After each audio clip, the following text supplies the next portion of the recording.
ధర్మంలో విష్ణుమూర్తికి మించిన దైవం లేదు. కల్కి విష్ణుమూర్తిని మించిన వారు ఎవరూ లేరు అని సనాతన ధర్మం చెప్తుంది.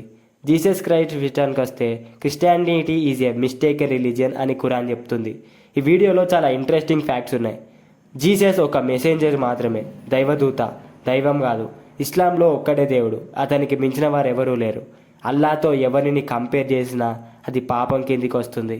ఇస్లాంలో ఇది మెయిన్.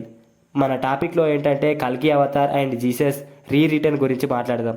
కల్కి అధర్మం అంధకారంలో ఉన్నప్పుడు, కలి రాజ్యాన్ని ఏలినప్పుడు కలిని సంహరించడానికి కల్కి అవతారం వస్తాడు.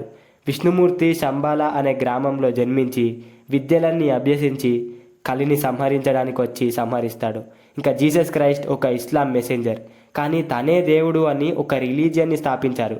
It was a mistaken. Christianity అనేది ఒక అబద్ధం. జీసస్ వరల్డ్ ఎండ్ అయ్యే టైంలో వస్తాడని అయితే బైబుల్ అండ్ ఖురాన్లో ఉంటుంది. జడ్జిమెంట్ డే బిఫోర్ భూమి మీదకి వచ్చి వెళ్తాడు.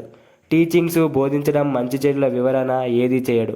మరి జీసస్ రావడానికి కారణం ఏంటి అంటే ఇది ఒక ఓన్లీ ఈ ప్రాఫిట్ మాత్రమే. జనాలు తన కార్యాలను చూసి దేవుడని నమ్మారు, కానీ ఆ పవర్స్ అన్నీ అల్లా నుండి వచ్చినవే. బైబుల్లో కూడా జీసస్ దేవుడని ఎక్కడా ఉండదు. కల్కి సనాతన ధర్మంలో అండ్ జీసస్ ఇస్లాంలో టూ డిఫరెంట్ స్టోరీస్ ఉంటాయి. అండ్ మహాభారతంలో కూడా డిఫరెంట్ స్టోరీస్ ఉంటాయి. ఆంధ్ర మహాభారతం అండ్ వ్యాస మహాభారతం, వీటిలో అయితే డిఫరెంట్ స్టోరీస్ అయితే మనకు కనిపిస్తాయి. బైబిల్లో కూడా మిస్టేక్స్ ఉన్నాయని చాలా వరకు అయితే ప్రూవ్ అయింది. ఇంకా మిస్టేక్స్ లేదంటే ఖురాన్ మాత్రమే.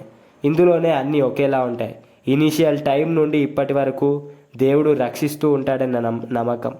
సో జీసస్ క్రైస్ట్ అండ్ కల్కి war both are different stories. So దీన్ని మనం కంపేర్ చేయకూడదు, కానీ దీని డిఫరెన్స్ అనేది చెప్పడానికి మాత్రమే ఈ వీడియో చేయడం జరిగింది.